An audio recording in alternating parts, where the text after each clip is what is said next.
오늘 이 새벽에 함께 보실 말씀은 사사기 9장 10절에서 13절 말씀까지입니다. 사사기 9장 10절에서 13절 말씀을 한 절씩 교도하겠습니다.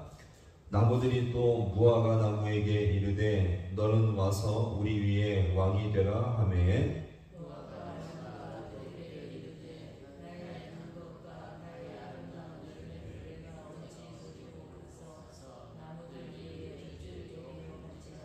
나무들이 또 포도나무에게 이르되 너는 와서 우리 위에 왕이 되라 하매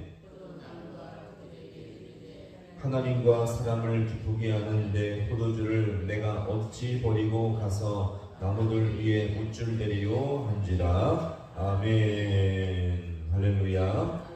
오늘 이 새벽도 말씀의 인도하심이 있기를 간절히 소망합니다.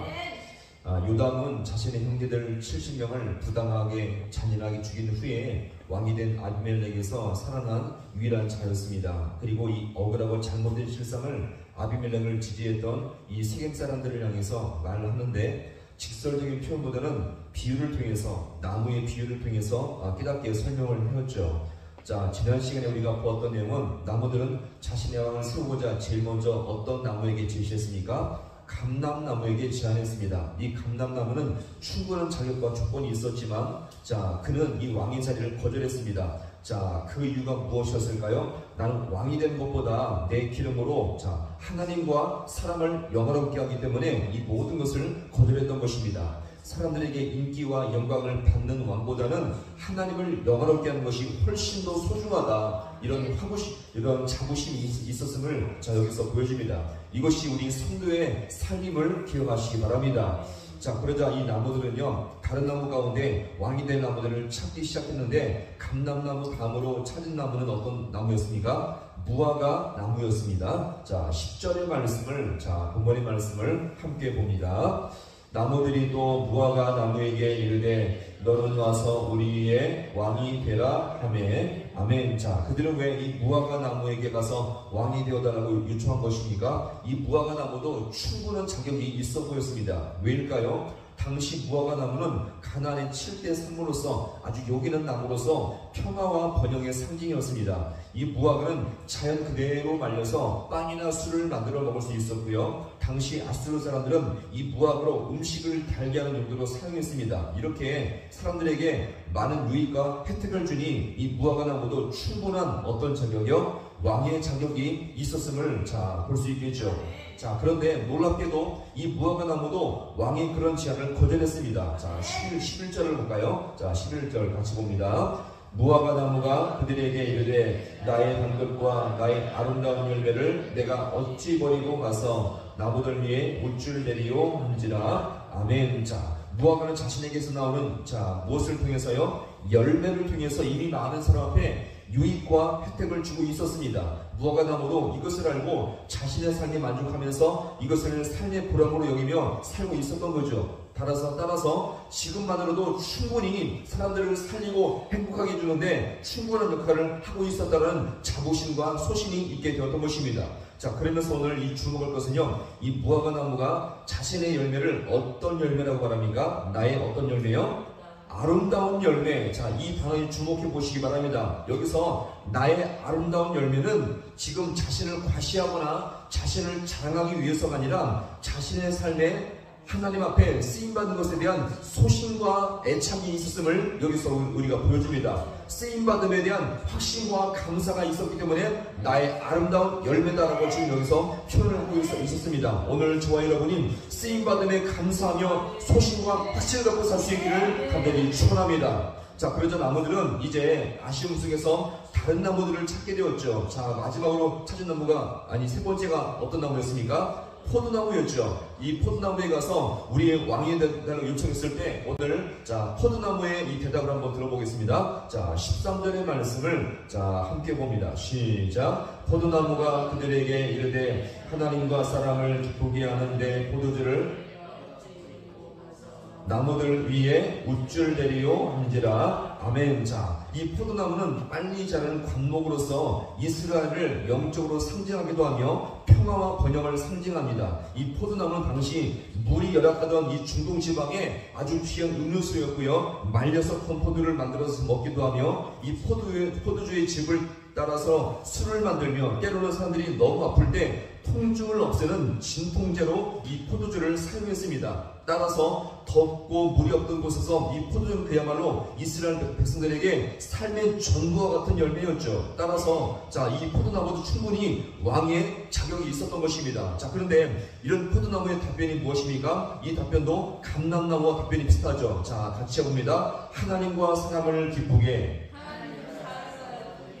포도나무도 너무나 귀한 삶의 목적이 있었죠. 하나님을 기쁘시게 하며 사람을 기쁘게 하는 삶의 목적과 가치를 그는 갖고 있었습니다. 따라서 내가 하나님과 사람을 기쁘게 하는데 어찌 이것을 버리고 나무들의 왕이 되겠습니까? 이런 답변이었지요. 분명 영광의 왕이 영광의 자리긴 했지만 포도나무도 자신의 삶에 만족하며 이 모든 것을 거절하게 되었던 것입니다. 그러면 한번 정리해 볼까요? 그러면 감람나무와 무화과나무와 포도나무 이 모든 나무들인데 사실 다 왕이 될 자격을 충분히 갖고 있었습니다. 왜요? 하나님을 기쁘시게 하며 사람을 유익하게 할 수 있는 충분한 조건을 갖고 있었죠. 그런데도 왕을 거절한 이유가 무엇입니까? 하나님께 맡겨진 지금 자신의 사명과 역할에 충실하며 거기에 분명한 감사와 만족과 소신이 있었음을 여기서 우리가 보여줍니다. 바로 하나님과 사람을 유익하게 하는 지금 이 삶이야말로 가장 소중하다, 가장 가치 있는 분명한 확신을 갖고 있었게 되었던 것입니다. 이것이 바로 오늘 우리 성도의 삶인 줄로 믿으시기 바랍니다. 우리가 왜 살까요? 우리가 무엇 때문에 살까요? 우리를 구원하신 살게 하신 목적이 무엇일까요? 바로 그 삶의 자리에서 하나님과 사람을 위해서 기쁘게 하며 그들을 위해서 살며 유익을 주며 그 안에서 참된 만족과 감사함으로 살기 위한 것임을 믿으시기 바랍니다. 그럼 오늘 이 감람나무와 무화과나무와 포도나무는 무엇을 말합니까? 각각 나무가 같아요? 달라요? 다르죠. 그런데 마치 우리 성도의 삶의 형태가 각각 다르지만 분명한 삶의 목적은 동일하다는 것입니다. 그것은 무엇일까요? 하나님을 영화롭게, 인간을 유익하게. 같이 해봅니다. 하나님을 영화롭게, 인간을 유익하게.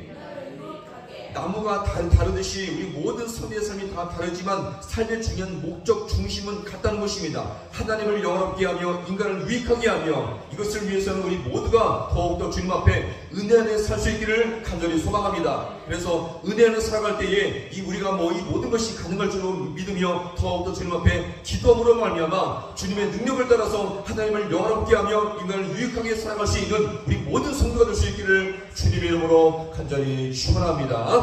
기도하시겠습니다.